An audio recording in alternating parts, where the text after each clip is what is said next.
Welcome to Cut the Ish, Real Talk Sports, where we strip away the fluff and get straight to the heart of the game. From the hottest plays on the court to the controversies off it. We're breaking it all down with unfiltered takes and raw honesty. No sugarcoating, no holding back. Just real talk for real fans. Let's get into it.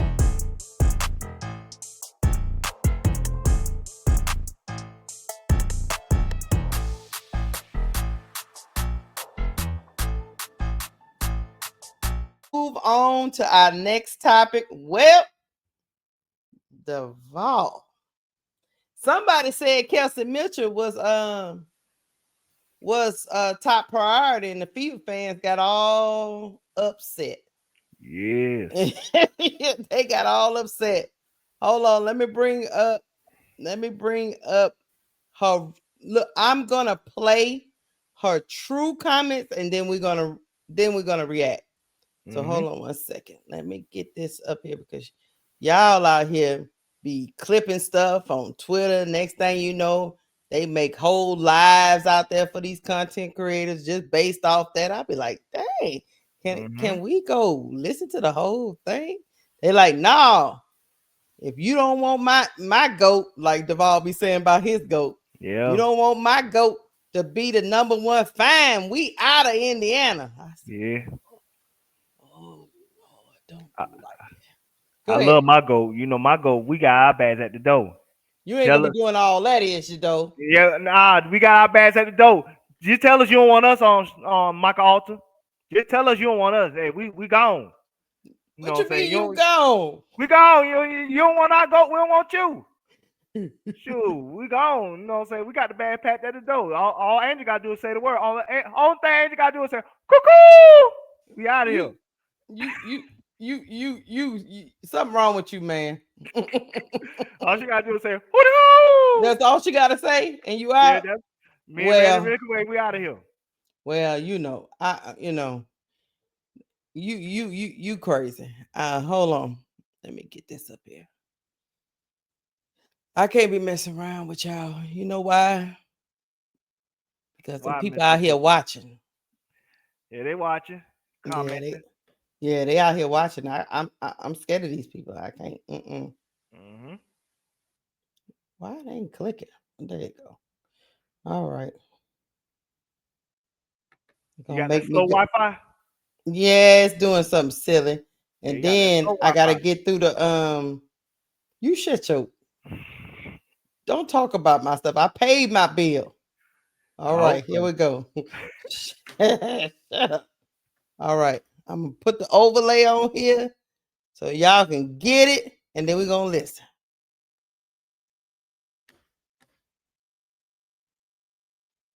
Wherever they may go in the offseason.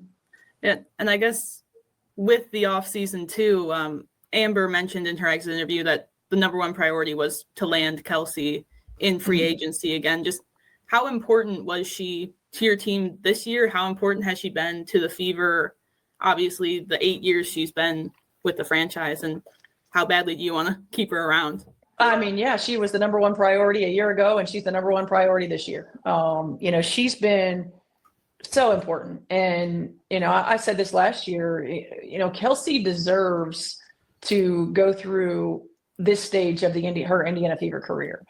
She's been through sort of the worst of the worst, for lack of a better term, in and out of the building, growing pains with getting the organization back. You don't get back-to-back number one picks unless you've been at the bottom for a while, right? And she showed up like a pro every day, and she just continues to work and continues to grow, and she carried the franchise, and she carries the teams in different ways, and she deserves the opportunity to do that. I mean, it's close to home. For her, we love her. We want to continue to build, around her and continue for her to have success. I thought she was so instrumental in everything that we did. You lose everybody that we lost, and Kelsey Mitchell just kept getting better and better and better as the year progressed. And, I think that while it's hard to believe she's 8 years or whatever in this league, that there's still so much in her. And I tell her every day, like, I love being her coach, and I want to continue to be her coach for as long as she'll be a member of the Indiana Fever. And yes, she is absolutely the number one priority. Last one step before. The Caitlin Clark fans heard Stephanie White is trying to make Kelsey Mitchell the number one option. What I heard, Duvall, was Kelsey Mitchell was a priority last year, and she's going to be their top priority this year because she is a free agent. I didn't hear that they're making her the number one. Stephanie White's making her the number one option. What I heard was she's going to prioritize signing Kelsey Mitchell because they need her for the long-term success of their team. But the Caitlin Clark fans heard that Kelsey Mitchell is a priority over Caitlin Clark, and they building the team around Kelsey Mitchell and not Caitlin Clark. Your thoughts? I'm with MAGA. We've been told. Go ahead, get it messy. all. Yeah, you finna get messy. This is how I feel. From what I'm hearing, Kelsey Mitchell want her own team, and she want to be, like I said, the number one option. This is where my conspiracy theory come in at. Like we said last night, but we didn't really touch on it. Sandy Bandano got that Toronto Raptors, the Toronto Tempo job. Probably got final say. She got somebody else coming. Because you don't take a job like that when you could have paid a Coach Page, when you could have, worked your way into the Chicago Sky job or any other job. Because like I said, this is a Hall of Fame coach, one of the best in the league. A winning coach. You don't get a job like that unless, you got something you got up your sleeve. And this is why I'm mentioning Sandy Bandano in this situation right here. What has been clear, because I've been following, you listen to your Mick Talkus and Robin Lindbergh and your Caitlin Clark channels. You hear them say how Caitlin struggles in Stephanie White's system, because Stephanie White's system is more half-court based, more structure, more, running plays, 5 out and stuff like that. When Caitlin, her style of play is more free-flowing, running the break, fast pace. So I've been hearing that there's a difference in philosophy between the two people with Stephanie White and Caitlin. And so the best way, if you really want to keep this team the way it is, with her keeping Odyssey Sims, her keeping Ari McDonald, people that fits her system better than how Caitlin fits her system, and you make Kelsey Mitchell the priority along with Aaliyah Boston, you could trade Caitlin to Toronto Tempo, who Sandy Bandano loves, and Caitlin Clark loves some Sandy Bandano, who Sandy Bandano, just like Stephanie White, is an old school coach, but Sandy Bandano go to her Phoenix Mercury days and her New York Liberty days, she run a up-tempo, fast-paced system.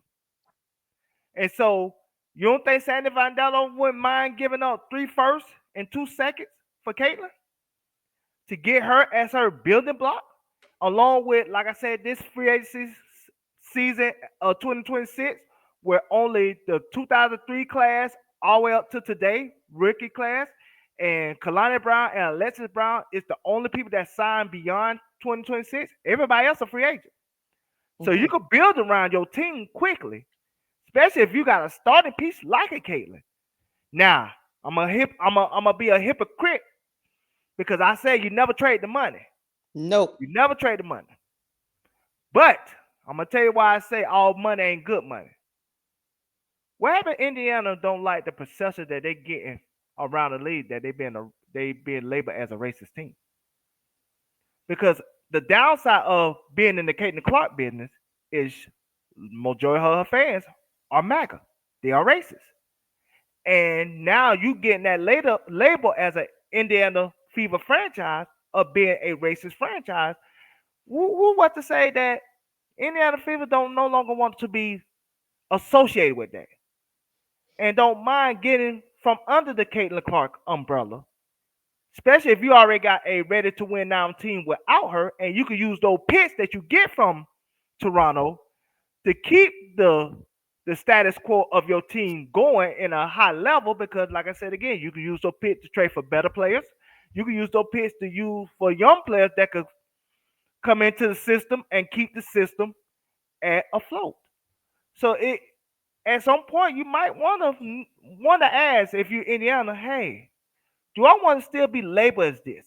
Do I still want to have to deal with those type of people that make us look bad and make the city of Indiana, the state of Indiana, feel like something with a negative connotation?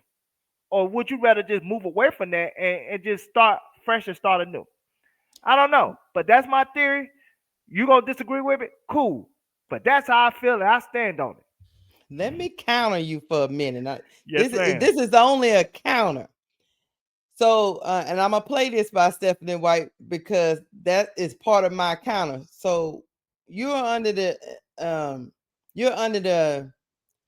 impression, which thinking your conspiracy theory, that another organization will want to take on, because Caitlin Clark's fans, the ones that are just for her, are going to follow her. And so this new organization is going to want to take on this toxic fan base that's being talked about by Stephanie White. Hold your thought. I'm going to play it. Hold that thought. Look, I don't think that. Because that means Sandy Brandello will have a new organization, new fan base, and though she'll get a player that she likes in Caitlin Clark, she will be saddling a new organization in a different country in Toronto with the American society foolishness that's been going on for 3 years. But hold that thought.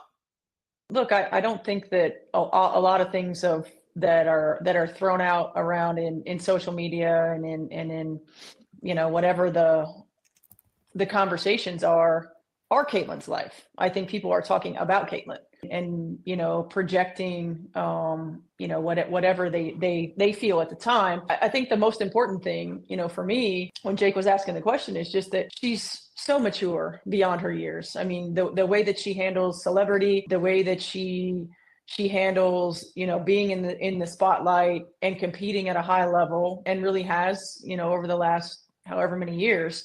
I remember I was calling the Iowa game at Maryland her junior year, and I was staying at the same hotel as they were, and it was like a pro event, because at the hotel, like, fans were lined up out the door. They had to line to wall it off and fence it off, rope it off, the area. And at the time, I think I said it's like Taylor Swift 2.0, and it literally is like Taylor Swift 2.0. And because of that, her name gets thrown into a lot of conversations that have absolutely nothing to do with her or her interests. Her name grabs headlines. Her name grabs attention. Her name is clickbait. Her name is utilized in a way that very few people and athletes are. It's in the same sphere as LeBron, as Serena Williams, as Tiger Woods, and as Taylor Swift. And so, I wish that Caitlin was able to just live her life. However, with the things that she's accomplished, there's a lot of responsibility and a lot of attention that comes because she's elite at what she does, and she handles it in a way that I'm not sure most 23-year-olds would. Look, I don't. Duvall. Hold on before we finish. They've got other. I think people that are going out of their way to spread negativity or to fuel some hateful message. They've got other issues. And so for me, it's I'll pray for them. I feel for them. I'll send them good vibes. You have to maintain perspective, and it's not always easy.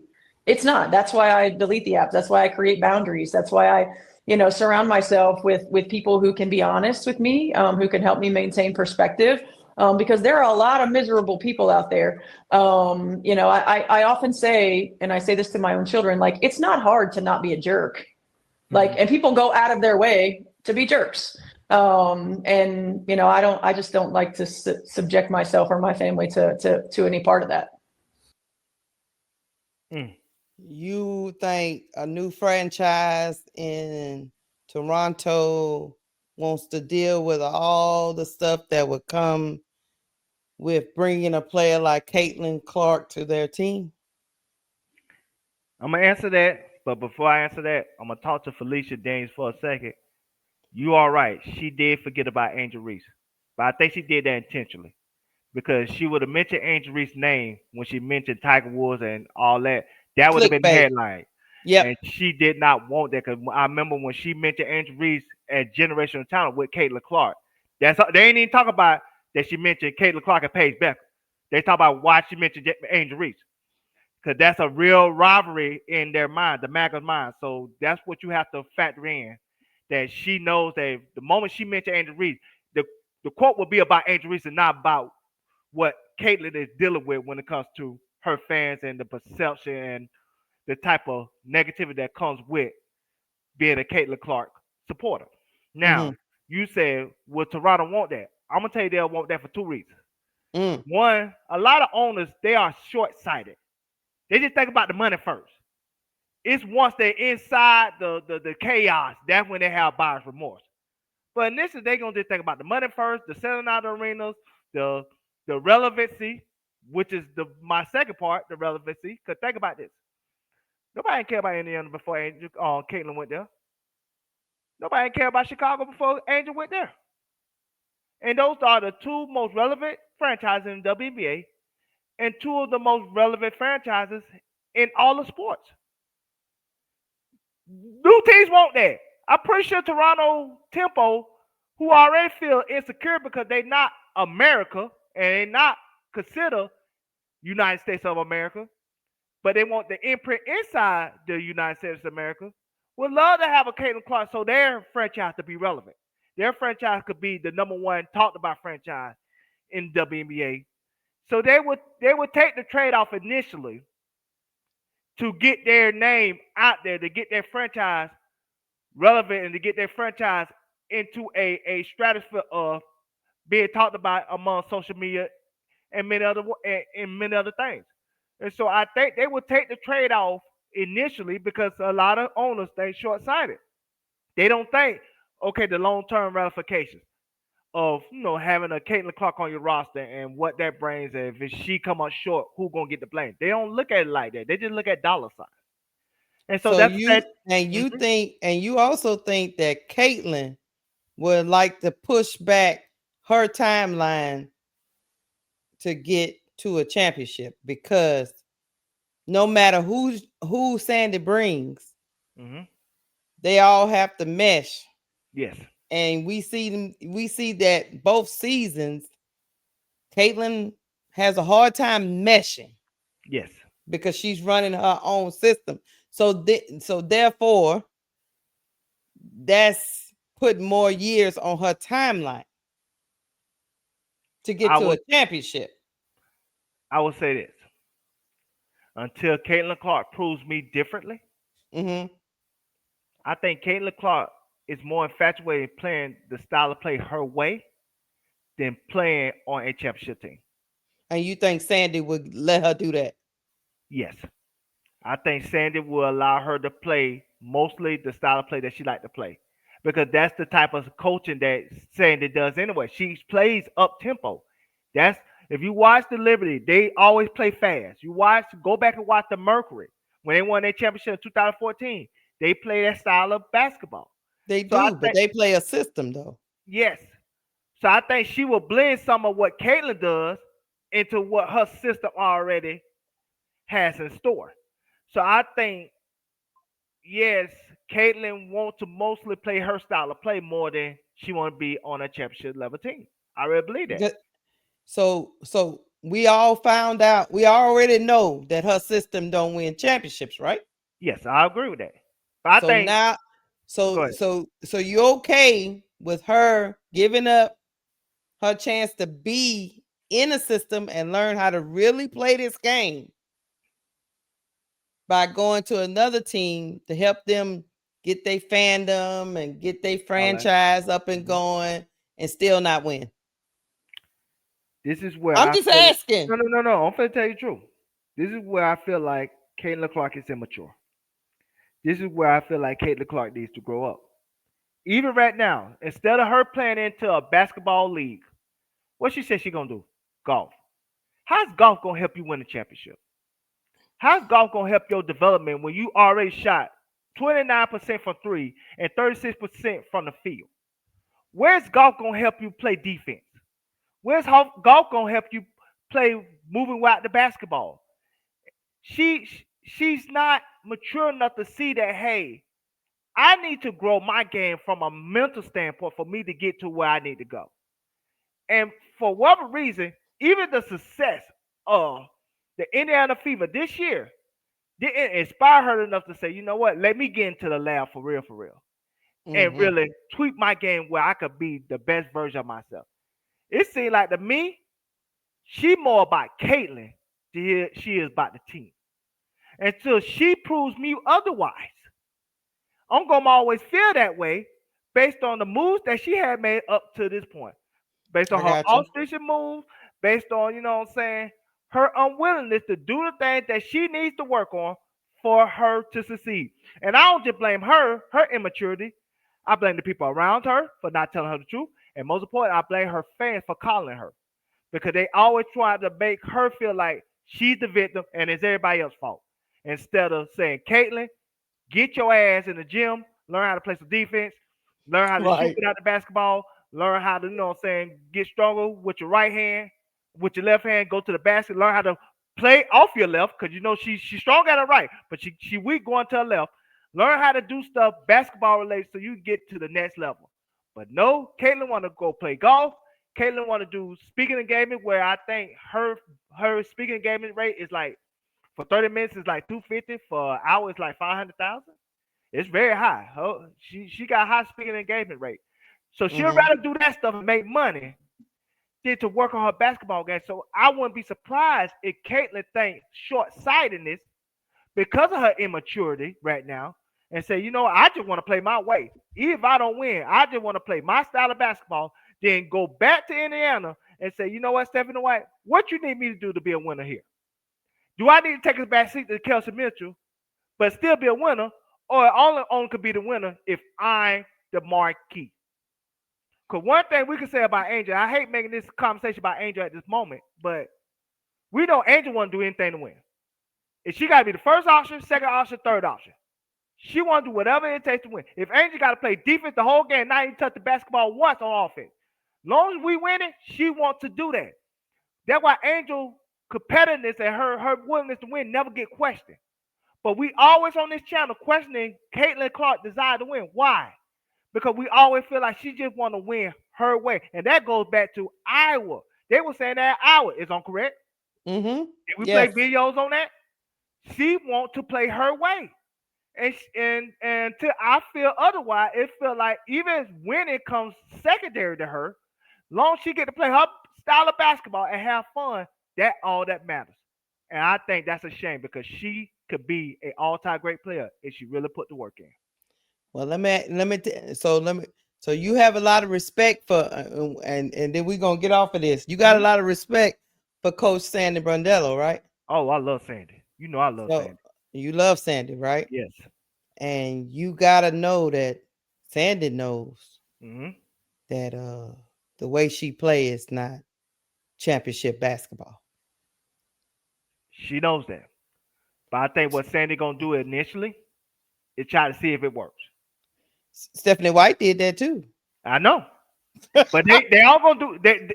But that's what coaching the superstar does to you.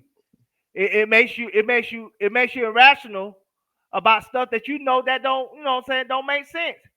That's just like when a girl fall in love with a dude and she know the dude ain't nothing, but she still letting him borrow the car and everything else because she's not thinking logically, she's thinking with her emotions.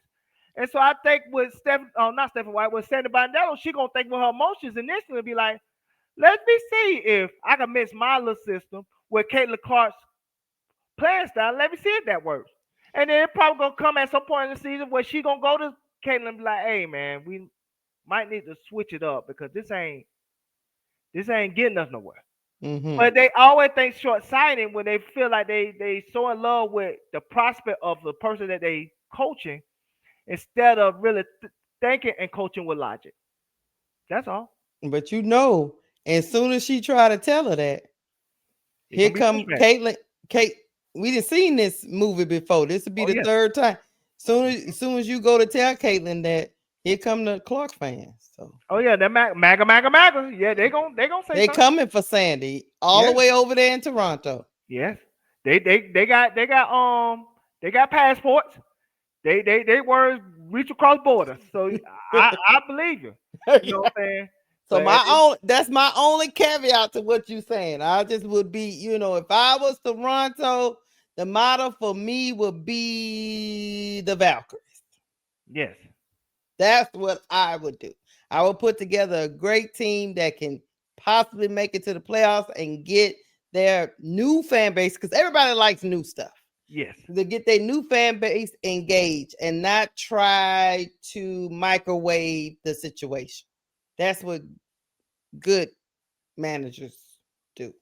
But that's just me, because next thing you know, they'll be over there in Toronto coming for the prime minister. Yes, prime minister. Coming for the prime minister, talking about y'all over there doing Caitlin Clark wrong. She American. We coming. MAGA coming. Yeah. Monty. they go after the Monty. They don't even call them police. They call them the Monty. But I think for this particular video, before we get off here, I really do believe, and I could be wrong, y'all. This is just my take.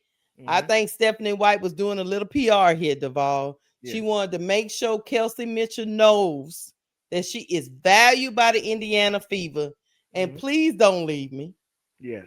Please don't leave me because Clarkie fans be talking crazy. Please, please don't leave me. You are valued here. We appreciate you. I know majority of the fan base with the Clarkies, they don't appreciate you, but I do. She's trying to make sure her voice is louder than the Clarkies. That's what I got from it. I'm gonna talk to somebody for a second. I'm gonna talk to Al 504. I don't think Caitlin Clark is racist. I think Caitlin Clark is like Taylor Swift in this regard. They are easily to control. They care so much about their image that they will allow anything to be attached to them as long as it makes them money.